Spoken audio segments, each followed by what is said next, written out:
Tricia Conover, Grapestone Concepts, continuing our Women in Wine series. Today I'm interviewing Carissa Mondavi, Continuum Estates.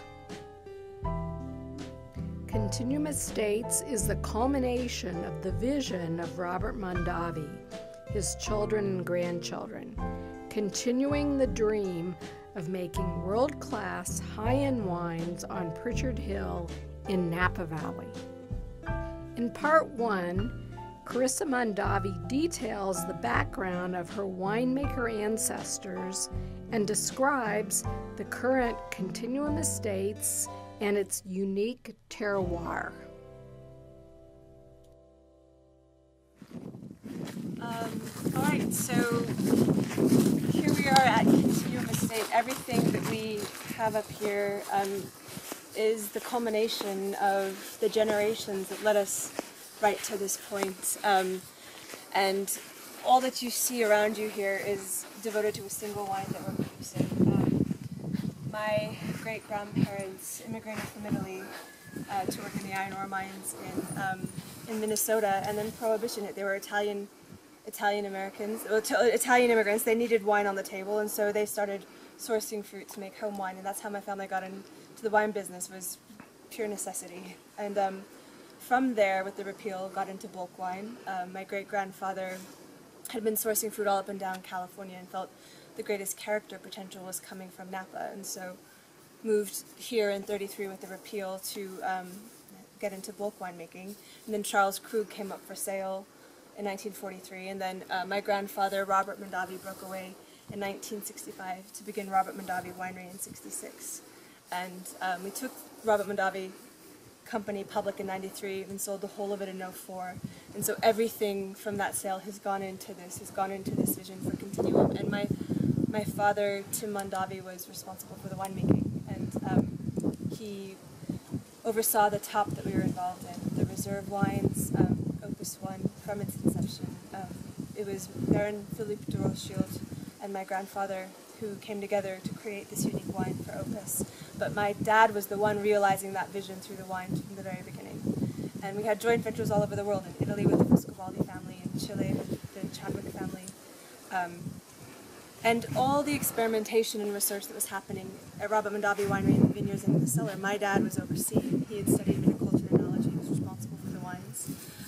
And so when the company was sold in '04, it was an opportunity for my dad to look around and say, what will it take for us to have something at the very highest level that will endure for generations? And if you look, the great estates through time are self-contained estates where you have teams of people devoted to the striving to make a single wine at the very highest level. And so that's what we're doing today, and we wouldn't have been able to do this until this day and age in wine. And it's because of the groundwork that my great-grandfather laid and the expansive vision that my grandfather had that we can do this. The soil that we have here and this exposure that we have and this elevation, that's what drew us here. So my grandfather had worked his whole career in Napa when he determined he wanted to be in Topolong, which was the right thing at the time, because people were not farming in the hills, because it's a much bigger investment up here. And you had, like, back 50 years ago, it was a very different.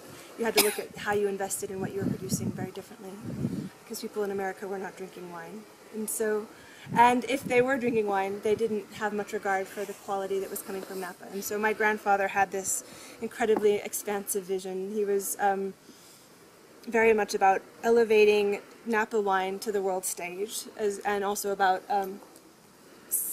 putting American wine squarely on the American table. So he was this cultural ambassador for what wine was, as well as this driving force to strive to make things better here. So and so now with Continuum, it's like that's pretty well established. We're able to do what we're doing today because of that. We have this is what we have. My father. This is where we are right now. So Continuum goes from 1,300 feet of elevation to about 1,600, and so the entirety has this gradual westerly exposure with a bit of a southerly exposure here. We have about 62 acres total of vines, and we really consider every 1 to 2 acre plot to be its own block. So in general, we have about 38 separate lots. We were able to secure fruit from a tiny lot that our family had owned for 3 generations, and to begin Continuum. And then we found this beautiful piece of ground up here on top of the Vaca Range.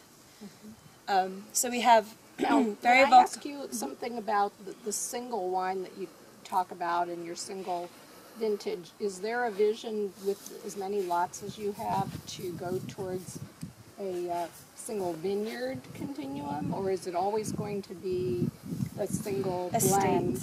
Yeah, I think it's an estate wine. It is an estate wine, I think, modeled after what you would see in Bordeaux, the first growths of the world, you know, where everything that we have here is striving towards this singular great wine that is expressing this place. And so wine is, to me, like, it's a part of the hand of the person who's interpreting that as well. And so my father, having, 41 vintages now that he's been responsible for, he feels that this is what Napa does best, what we are striving to do here at Continuum.